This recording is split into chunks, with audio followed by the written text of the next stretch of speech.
positive environment means feeling comfortable, being yourself, your authentic human self. And if I was writing this down, human would be in capital letters and bold print. And that is one thing that I stress to the new hires in these check-in chats, is that at our organization, it's okay to be a human first, your whole authentic self, and then an employee after. And it's okay to not be okay.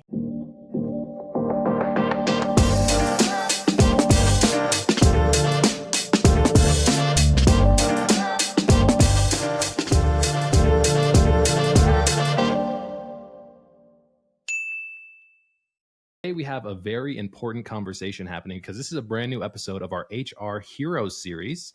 And today I have Michelle Korzek-Walker with me. She is a HR Swiss Army knife.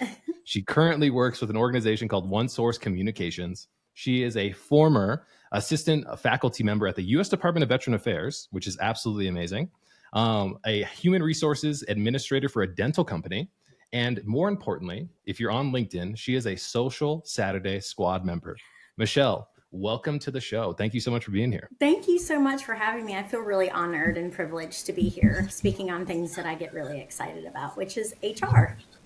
Which is HR. You know, one of the biggest things that you and I connected on was the current condition, or I would say the landscape of what HR is to so many people in this world, right? We connected and talked about how so many organizations are pushing for technology and automation and all these different things. And you being in the IT space, I think this is a very interesting conversation because it seems like I saw this on, a previous conversation that we had. You said the larger an organization gets, the less human it feels. And so when you're in the HR space, but you're also in a technology company, right, providing IT services, how are you really dealing with the misconceptions that HR is, I would say, something of a punishment instead of the people forward, embracing, encouraging, supporting organization role that it really is? Yes. So there's a really negative stigma around HR being the hire, fire company, group of people who just kind of sits in the corner looming and waiting for the next person to get the can. And I mean, that unfortunately is a role of the job to do terminations and things like that, but that is not what human resources is. And I'm hoping that our conversation today can kind of shed some light on what a good human resources department and a strong team looks like for HR. And I just have to say, my team that I work with, amazing, the best people ever. So I had to put it out there for everybody to know that One Source's HR team is so awesome. And we all complement each other really well and work well together. But the fact that we are an IT company and, it is a corporate business, and lots of organizations, as they grow, they do lose that people-centric aspect of it. And I think it's extremely important, no matter where we have employees. We have several remote employees that, work all across the US, but you can still put the human aspect in there. For example, people want to correspond a lot by email, which is really great. And it's a helpful tool, but so is Teams, so is Zoom, so is Slack. Any platform that allows you to have face-to-face contact, I think is really helpful to bring that human aspect back. It allows you to kind of understand the person, learn the person, and not just speak to them over email or on a Teams chat. So I think having a video is very helpful too. I completely agree. And it's interesting, I was recording another podcast with a different guest a little bit earlier in the day. And she had talked about she envies some of these technology-based companies because it seems like they have the right foot forward when it comes to the people-centric nature of their business. And you mentioned Slack there. Now, I heard in a podcast recently that Slack has a huge saying on the wall where all of their employees are. It says, work hard, then go home. Because Slack burnout is a real thing because we're always connected to it. They don't encourage their employees to constantly be communicating back and forth, but they really lean into the human element of them disconnecting from work, which I think is an interesting dichotomy that some of the technology companies have been the most human-centric in the process. It's really tough to disconnect when everything is centered around that technology. I also struggle with that. A lot of my team struggles with that. A lot of the other teams in the organization struggle with that because it's always in our face. It's so accessible, it's so easy. And I think a lot what we need to do is set boundaries and have those office hours and really stick to those, unless it's of course an emergency. If there's an emergency, we need to address that. But having technology in your face all day, having Teams messages in your face all day or Slack in your face all day can burn you out. It can be very stressful when you have 40 notifications going off and you're heavy into a task. So there are tasks that need to get done, of course, but maybe having open office hours or something of that, like, or setting your status to do not disturb so you can kind of focus and take a step away and taking a break. Get up and take a break. It's important to kind of clear that mental space a little bit. Absolutely. And I know you've taken some gigantic steps in making sure that you have the human connection right at one source. And so in our previous conversation, you talked about some of the tactical strategies that you implement to create a more human-centric connection with your team. Now, when we talk about HR, a lot of people say you got to eliminate barriers to communication, and there has to be an open door and people have to feel comfortable. But a lot of people hear those things, but they don't understand how to actually implement them. Yes. So I'd love for you to talk about your implementation of your check-in chats Yes. that we previously talked about, because this is so powerful and it's really something that will deliver a lot of value to the audience if they're looking for ways to engage with their team as well. Mm-hmm. So I think a lot of people are really familiar with stay interviews or the unfortunate exit interview. But I think we're really missing the mark on a really important group of people, new hires. They're a wealth of information, number one. Number two, you want to be able to check in on the employee experience so we can kind of mitigate where we're having any difficulties, challenges, and reduce turnover. So, earlier this year, my team, we kind of sat down and tried to think about other things that we could implement. And I came up with what I call, like you said, check-in chats. They're informal. They're not meetings per se, because, the dreaded, oh my gosh, there's a meeting that just popped up from HR. Ooh, I'm getting the can. I want to remove that stigma. I want people to see somebody from the HR team's name to pop up and not have a panic attack. So the check-in chats have been really beneficial, I feel, to our organization and easily implemented in other organizations. So I do them at a cadence of 3 weeks, 6 weeks, and 9 weeks for the purpose of checking in to see what milestones they're hitting and to make sure that each one of those milestones that they're at, they are progressing and doing well. So at the first visit, we kind of talk about, hey, this is informal. I always start with, this is informal. So that way they know that they can kind of relax and not feel tense. And just to let them know that the HR team, no matter which one of us it is, we're all here to support them. And whoever they are comfortable going to with any issue, that they're able to do that, even though each of us specializes in a specific area. It doesn't matter. We work so well together that we'll figure it out for them. And immediately you can start seeing that anxiety release a little bit. And then I'm just kind of naturally goofy anyways. So I try to cut up with them a little bit, build that rapport. That way it helps them feel more comfortable in the future if they need to come to somebody for an employee relations issue or talk through anything, a concern with a manager, a concern with access level, they're not getting something that they need. So it's a very simplistic addition to the workflow of HR, and it's been incredibly beneficial and just priceless for our team and our organization. And I think it really kind of emphasizes, right, the human connection, right, that we talk about, right? And I use this example when I talk to different types of businesses. They ask, Keenan, are you guys a B2B business with FRANSiS? Are you a B2C business? And I always say we're a P2P business, right? It's people working with people. Mm-hmm. And that doesn't matter if you're a large organization, a small team, if you're an individual, whatever it is. I feel like we just need that human connection to be able to feel safe, to be able to feel heard, recognized, and validated more so, especially as a new hire, like you're talking about, giving people the field, the floor to be able to voice concerns, and then having that cadence of every 3 weeks, those check-in chats are just like so fundamental towards building the momentum towards comfortability. And that's something that I've really admired about, you and your style since we started getting to know each other. Yeah, it's been really fun. I was a little bit nervous about it at first because I hadn't ever done anything like that, but it's been so positive for the new hires that I couldn't imagine not doing it.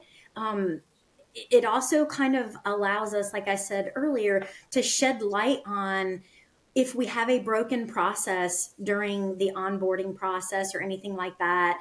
And just, it really helps build that rapport. And they just seem to really have taken very well to it. And I'm extremely pleased. Absolutely. One of the things that I think about, because our mission here at FRANSiS is to spread more positivity in the world, right? And we really emphasize enabling people with easy access to mental wellness resources, messages of encouragement and positivity, because often, from the male perspective, especially, we don't often get those things from our comrades, from our team members, from our family, from our social group. And so I want to understand a little bit more about what you just said. It's been a positive impact on your organization and your team members. What does positivity mean to you from your organization's perspective? I would have to say positivity means having a good employee experience, no matter where in the process you are, brand new, semi brand new, extremely tenured, or whatnot. A positive environment means feeling comfortable, being yourself, your authentic human self. And if I was writing this down, human would be in capital letters and bold print. And that is one thing that I stress to the new hires in these check-in chats, is that at our organization, it's okay to be a human first, your whole authentic self, and then an employee after. And it's okay to not be okay sometimes. And I think a positive environment is welcoming. It's understanding that every single one of us is uniquely individual, and that we embrace that it doesn't matter, where you come from. If you can do the job, perfect. And it doesn't matter if one day you're having a bad day and you need to take some PTO, that is okay too. So fostering that environment of understanding, I think, is kind of what sets the tone for positivity in our organization. And of course, the person who sits at the top, who is our CEO, Tim, he's fantastic. One of the things that I was really, I wouldn't say caught off guard by, but I was really encouraged by when we first had our conversation, was how supportive leadership was of innovation in the form of check-in chats and creating that human-centered, I would say, experience for the employees, which I think is amazing. And over the last couple of years, I think a lot of different organizations have gotten a lot of publicity in a negative way for the way in which they handle things like employee termination, when they handle having a down quarter, so they have to cut 1,200, 20,000 jobs. And a lot of that negativity, right, is kind of voiced through HR. And that is something that is concerning for me because of the mission that you kind of outlay in being a human-centric organization. And so my question for you is, when it comes to accessibility to support, other than the check-in chats, how do you guys emphasize that in your organization so people don't think that only coming to HR is a bad thing, or I can only talk about these check-in chats? How do you enhance the ability for them to access you guys? So technology, sending messages, hey, I need to chat about something. We really do try to keep some office hours open. And the one thing that I will say about our organization and our specific HR department is that when there's any sort of employee relations issue, that is the top of priority. Other things will get moved and have gotten moved in order to be able to have that immediate support for somebody who might be struggling or going through a really rough time or needs to talk through something. So I think that's important, is being available to people when they need it and not just putting it on the back burner and saying, I'll let you know when I'm available. It might be too late at that point. So I think the lack of availability that places have is a little astounding, honestly. I understand we all have things that have to get done, tasks that have to get done, but you can make 10, 15, 20 minutes to talk through an issue with somebody. I think that, and I talk about that flexibility kind of from my perspective, really turns into the idea in my mind of like personalization, right? A lot of organizations have some SOPs and some Mm. standard operating procedures and the policies and procedures, but those don't feel very personalized to our individual needs. And so, how do you kind of look at personalization of support as being something that's incredibly important for you guys as well? I think that's kind of a tough question. Providing this support there, I mean, you can definitely provide resources to people, but I really am a big proponent of the time spent, huge, and that accessibility, like I mentioned before. I think there is nothing above that that is more important, and being able to set yourself available for that, and kind of setting that tone at the beginning, and the purpose of the check-in chats to assure them that we've got your back. Always reach out to us no matter what it is. So I think building that relationship at the beginning is critical. It's Absolutely. pivotal, and it's necessary, and it is something that is so helpful for employees to know I've got somebody else besides a supervisor or a manager that can talk through something. So I just feel like that human element is really key.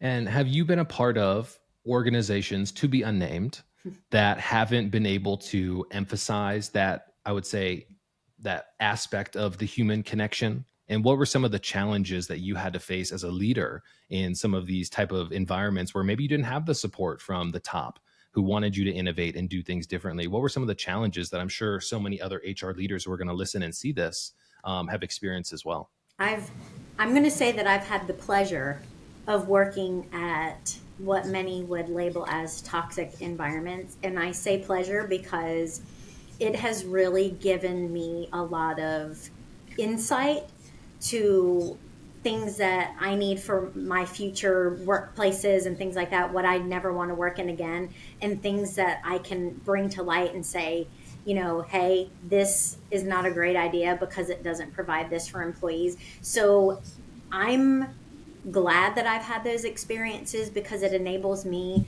to better help shape some initiatives and talk through new things to enrich the employee experience with my team. And the support from leadership is huge. I've had lots of ideas that could have been implemented very easily, not at the company that I'm with. Let me be really clear. In previous roles where the antiquated mindsets take over, and the this is how we've always done it type of mentality puts the stop immediately to a new idea, or even to the point where toxic leaders, if an idea didn't come from somebody who had a specific title, it wasn't going to be entertained, even if it was earth shatteringly awesome and could have increased productivity exponentially. It didn't matter. And I am extremely excited about the company that I work for, and my direct team and leadership, because they are so encouraging and are so excited about trying to innovate and find new ways, create efficiencies and things like that. And I really think that leaders need to take a look in the mirror sometimes and understand that each one of us is human, and remember that, and understand that when employees are having a rough time and they come to you and they want to talk through something. So I'm hoping that answered your question. Absolutely. Yeah. 100%. Yeah, absolutely. When we talk about the word human, Mhm. one of the things I think is a shared experience in today's world more so than ever, right, is struggles when it comes to wellness and mental health. Mhm. So I know that the world is more stressful. We're surrounded by more negativity. It seems like something new is happening in the news that can kind of raise our cortisol levels, and managing work plus the real world, the economy, inflation, all that kind of stuff creates more stress. And so, what are some innovative ways in which you guys as an organization have kind of thought about mental health and wellness from the employee well-being perspective? Have you guys gotten creative, or like what are you guys thinking about to be able to overcome these challenges that are obviously still coming at us? And yes, that is definitely something that a lot of people are struggling with, because we are in the I need it now type of environment, and the stresses and the go, go, go, the hustle, hustle, hustle. And then you have work and you have home and you have other things. And sometimes the only constant for people is work. And I think we have an incredible responsibility to our humans. I'm going to say that, our humans, because that's what we are. We're employees, yes, but our humans, to be able to try to create an environment that is supportive. Not only just supportive, but understanding. And that to me is free. There is no excuse for companies to not be able to do that. It costs nothing. So that, number one, is a huge initiative to mental health, is creating that safe space, creating a space where individuals are allowed to not be okay sometimes, providing that support. But also something that we kind of incorporated earlier this year were mental health days. Mm. And it's awesome. It has really increased people's mental well-being. There's going to be times where you may not need a whole day, but you may get to lunchtime and you got a phone call and your mind is just blown. Something tragic has happened and you just are not in the right mental space. We encourage people, use the mental health day, use half the day, that they're in increments that way. So that way you don't have to burn up an entire day if you don't need it. And the addition of that has been so positive for our employees, and also for when I'm speaking to potential candidates. They are just, their mind is blown. Oh my gosh, I've never heard of that. I think that's wonderful. And it is. It's nice. And we actually encourage people to use them. That's another thing, is allow the people to use the time. Exactly. I mean, because if the time doesn't get used, it goes wasted, It right? does. And It it's like we does. have to be able to feel comfortable to Yeah. be able to take that break. And Yes. that's one of the things that, we focus on here at FRANSiS, is creating these micro opportunities or these breaks in our wellness. So we send a daily text of positivity, encouragement, support, or a wellness exercise to somebody. And sometimes in this busy world, asking people to talk to a therapist or a counselor, or even download an app, is too difficult, Mhm. right? And so it's an amazing, I would say, opportunity that a little break throughout your day can help you kind of change your mood, change your thought pattern, and approach your situations differently, which is amazing. Now, I also know that you talked about you've had the privilege of working in some toxic work environments. So when you're in those toxic work environments, my question is at that point in time, did you emphasize your own mental wellness? And what role has mental wellness played in keeping you as calm, cool, and collected and outgoing as you are? I did not exercise my own mental wellness. That is something that for many years I put aside because of that hustle and grind and that unwelcoming environment. Just to kind of provide a little insight on some of my personal experiences. My first job after college, I had just started. So, yes, I was brand new. I just turned 21. Not even 2 weeks later, my mom died. And 2 days after my mom died, the boss called me and said, "When are you coming back to work?" And I was devastated. I was broken. I was not okay, but I went back to work. And, several other types of really difficult times have come up in my life. And I was not allowed to not be okay. I was supposed to be a robot and just show up and not have an emotion, not have time taken off. So I did not prioritize that. And I think that once I joined the organization that I now am in that allows that, it took me a really long time. And still, it's something that I'm unlearning, those toxic behaviors. And the more that I'm unlearning these, the more that I'm able to help others unlearn. And I do that also in the check in chats. We chat through things. Sometimes personal things are shared. That does not, it's like, what happens in Vegas stays in Vegas. Well, what happens in the check in chat is stays in the check in chat. And I've had people open up and really express things that are going on. And I always just try to tell them that it's okay to not be okay. This is why we have these mental health days. Use them. So I think my unfortunate experiences has enabled me to be all the more sensitive and successful in helping others find that good mental space. And I encourage them to take breaks throughout the day. Obviously, we can't sit and watch the flicks all day. We have work to do, but get up and walk around the building a little bit, get some fresh air. That's what I do. No marathon working, where we can work a few hours on some things, but then get up, clear your mind, get a little exercise in, get some fresh air. It's okay to ask your coworker how their weekend was. You don't have to sit in your little box of workspace and never come out and communicate. So for me, that's been my experiences, and my mental space is getting much better. And I feel like this is a perfect transition to my next comment. Well, first of all, I am so sorry about your experience. And I know that other people have experienced similar things. And often when we have traumatic experiences like that, we think that we're so alone and we're isolated. But the more and more I talk about the human experience of life in general, I find that we are more and more alike. And I just want to say, I'm so sorry for your loss of your mom. I know that that was something that was really hard. And I'm sorry that the leadership of the organization that you were in wasn't fostering a supportive and positive environment for you to be able to navigate through those things, which is really heartbreaking. Now, it's one thing for HR to be the champions for these types of initiatives, right? And the culture that they're trying to foster. But what is the role in leaders at the C-level and managers and everybody else in fostering that supportive environment? Because I know that your leadership was incredibly supportive of you coming on the podcast. So that's a great form of support.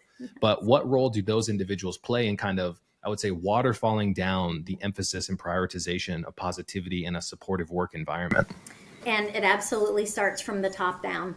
And again, kudos to our CEO, Tim, for being able to trickle down that type of mentality. I think that's what's really important, is that type of environment or that type of organizational culture is talked about in the C-level meetings, the director meetings, manager meetings, things like that, and is basically something that they've got to discuss and work towards, and maybe having the direct leadership in the C-suite kind of level executive positions have some sensitivity training or something of the nature to be able to come back and share with their leaders and their team members. So then that way that trickles down like a waterfall, and then it kind of flows in all levels of employees, and humans are able to kind of feel that environment, and that's what happens. That's what happens. And I think it's important for them to be able to find resources and tools and be willing to put the effort with it and be willing to spend the time on it. And that's what I really feel is the new form of leaders who are leading our organizations today. I know I grew up in a culture, and as of you saw leaders who were given so much praise for the people who were the tyrants, right? The people who were cutthroat. They didn't want to listen to the employees. You were just another number. I'll burn you if I have to make sure that the mission is accomplished. And I think that today, especially with the younger generation coming into our space, they want to be validated. They want to be heard. They want to be seen. And they want to be valued. And I think the culture of leadership has to change if we're going to be able to get to the next space, right? And I think as my next point that I want to talk about is over the last couple months, let's call it since November of 22, which is more than a couple months, but a year now, ChatGPT exploded onto the scene, right? It's a new form of technology. It's a new form of how things are innovating, and it's happening so quickly. Now, I pulled some questions that the audience would like to have answered, or topics of discussion, before we hopped on our episode today. And one of the topics of discussion, which I think is going to be really relevant to you, is technology is creating more trouble than good. So basically, recognizing technology has the ability to make us more efficient. What is your perspective, especially being in the IT space, that technology plays in our lives today? And do you think it's good? Do you think it's bad because you're so ingrained in this space? I think technology is necessary.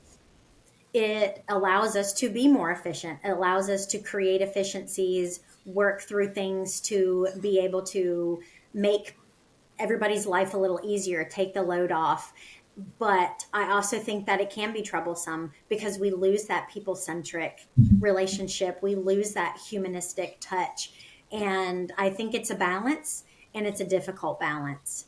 And I really feel that leaders especially need to be aware of that and check in with their people to make sure, even if it's a remote employee, check in with their face on some sort of technology device that allows you to see faces. If, of course, if they're uncomfortable with it, that's one thing, but it is a necessary evil as we attach, words to other things. We have to have it in order to move forward, to be innovative and things like that. But we have to put the individualistic back into it as well, and understand that every single one of us, no matter what role we have, what title we have, we're important. And one team, one dream. It doesn't happen without every single one of us. I think, one of the blessings that I've had now that I'm getting a little bit older is I can recognize patterns, right? And when ChatGPT came onto the scene, it reminded me a lot of when I was younger and the internet came out. And people were like, the internet's a crazy thing. It's not going to be good for us. And I think more people today need to, instead of having a yes or no attitude, need to have a maybe attitude. Yes. And that sense of curiosity is what really creates opportunity. Because when we explore opportunities, we're more willing to see different perspectives. We're willing to, I would say, adhere and advance the way technology can be integrated into our lives. And I'm so glad the way that you answered that question, because it is a necessary evil. And unfortunately, this is not going to be something that's going to go away. We're not going to be able to reverse time and go back to when we all had the phones on the wall in the household. You know what I mean? Which I do kind of miss, honestly. I'm sure that'll come back at some point in time. But I think that maybe attitude, yeah, exactly, is something that we could all be a little bit more proficient about. I think that's something that's going to be really necessary, honestly. I think we have to be disciplined as well and allow ourselves to step away from technology when it's overwhelming. For myself included, years ago, I got rid of Facebook. I do not have any other form of social media besides LinkedIn. And I tell you what, that makes a tremendous difference in my life. It's so stressful all the time to be on it. It's great because it does provide information, and lots of other technologies do. But you have to be willing as a person to walk away from it too, and know the limit and not test that limit when it's too much. One of my interesting theories, I guess I would say, is because we spend so much time with our devices, right? We look at these things as being a trusted source of information. But unfortunately, they're so close to us that sometimes they're inside of our defense mechanisms, right? And so when you're on Instagram, Facebook, TikTok, all the other kind of stuff, you're getting bombarded from so many different angles that it's difficult to really understand if things are trusted or they're not. And you're right, it does bring so much stress into your world when you're being bombarded constantly from so many different angles.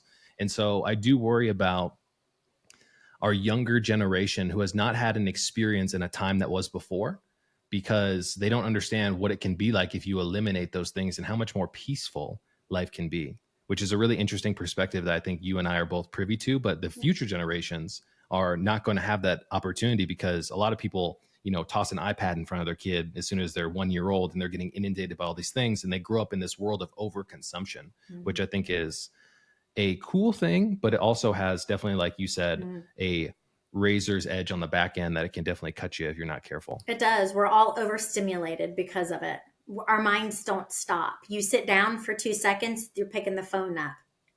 And it's a little disturbing because it didn't used to be that way. If you did a poll on when was the last time that you called somebody, pick the phone up, dial the number, or went in your contacts, because none of us remember phone numbers now. We're all lazy in our brains because of technology. Yep.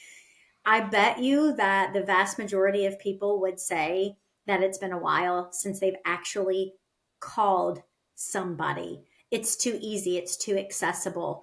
And I think we need to be really careful about how much we're immersing ourselves with technology, especially the younger generation, because they're basically walking around, like you said, at one with technology in their face. We need to have boundaries. We need to set time aside for a mental break, including adults. Like it's so important to clear your mental space and not have people chit chatting on every platform in your ear. This is it. This is it. This is it. This is it. You don't know what the trusted source is. So obviously, number one, do research on your sources. Number two, step away. It's not going to hurt you to walk away from your phone for 30 minutes every few hours. I promise it'll be right there. And I feel like that is something that is so interesting. And I'm definitely going to run that poll because I want to find when we release this, I want to be able to toss it in there and kind of see the results of this as well, which I think is going to be very interesting. But I also heard on a podcast the other day, this one guy was talking about, when was the last time when you just sat there and didn't have YouTube running in the background or Spotify or music or something happening? When's the last time you gave your brain time to actually just be there and to be with your thoughts? And I know that's scary for a lot of people. I had a personal experience yesterday. The Spotify year-end wrap just came out where they talk about your consumption of music over the year and they show your stats and everything like that. And I had 29,000 minutes of music listened to this year. And I thought that was a lot. I talked to my sister, who's also my co-founder of my business, and she had 229,000 minutes of music listened to this year. And I said, why do you think you listen to music so much? And she said, I think I have anxiety of silence. So every single day I want to hear music. And that's 184 days of the year so far where music has been playing in her environment. And as we talk about, your ability to just be silent and kind of sit there with your thoughts, I think a lot of people are getting away from that because our culture is overstimulated, like you said, which is interesting to kind of think about from the perspective of everybody who's listening today. If you kind of have numbers like that, maybe what's going on, underneath the surface. Numbers that are out of this world. I just happen to love music and I do better when it's playing. But when I go take my mental break for a quick second, a quick spin around the building, I'm not taking music. I'm taking me, myself, and we're walking it around the building and we're being quiet. And it really does help kind of bring a freshness and a sense of relief because you're letting all of that go for a few minutes. And it's so important for us to do that. Even like I said, I'm a huge music lover. I listen to it so much. My stats would probably be ridiculous, but we have to take that time to let our brains rest. Take in a few minutes of fresh air, look at the birds, look at the trees, all these beautiful things that we have in nature that we don't have to pay for. Enjoy it. Take the time for yourself. It's worth it. It really is. Michelle, this has been an absolutely amazing time being able to spend time with you today. I know we've talked about some incredibly important topics, innovation, which I think is incredibly important to me. The way in which you're doing it with your check-in chats, the support from your leadership, the culture that you guys are building and helping your leaders trickle down that sense of positivity within the organization and how important it truly is, I think is absolutely phenomenal. And you are in the seat of somebody who is having dramatic impact on the culture of work today, but also the people, more importantly, the humans who work in your organization. And I just want to say thank you for all of your work. And I'm sure I can thank you for everybody else who you've been able to engage with, because I know those check-in chats have meant so much more than just a small conversation, but more importantly, creating that safe space like you talked about to allow people to be their best self. And so for the last couple minutes here, I would love for you to tell us a little bit more about your organization, how we can find more about what you guys do as well. And if you have any leaving notes for any other HR leaders who find themselves in, troubled waters these days in their organization, what would those things be? So obviously you mentioned at the beginning, One Source Communications is the best place ever. So if anybody's looking for lifecycle management, the communication lifecycle management, One Source is it, people. Let's do it. Let's make some connections. I think our organization is really great and I'm excited to be a part of it. But in regards to other leaders that might be struggling, if they can take a break to avoid burnout, take the break. The work will be there. Take a half a day, take a full day. Lean on your team, delegate. I mean, obviously don't delegate to the point where you have nothing and they have everything, but take the time for yourself to get your own mental space well, because if your mental space is not well and it's jammed up, you can't help others unjam their mental space. And I think that's really important. And maybe talking to other leaders in other departments. I'm not sure, each organization runs a little bit differently, but stressing the importance of fostering an environment that is welcoming and safe. It costs nothing, and it's so impactful and it's pivotal. And just that alone can help reduce turnover, which is an extremely large cost to a company. And I think that's really, really important. And one thing that I think is really important to mention too, that it's a balance. We have to balance the employee satisfaction and experience, but we have to do that and not forsake the business needs as well. If we're all hanging out making s'mores in a circle and nothing's getting done, that doesn't work either. So for HR leaders and other professionals to know that there's a balance, and it's not perfect. It's never going to be perfect, but it doesn't get any better if you don't try. So make the time, spread the love, create a positive environment where people feel welcome and safe is really just, it's so crucial to the experience. I could not say it any better. And so, leaving your words and re-emphasizing them, if you don't have up here solid, you're never going to have an out here solid. And being able to use cost-effective ways of creating a safe environment means showing up and being that person who you want to see across the table from you. And those things don't cost any money.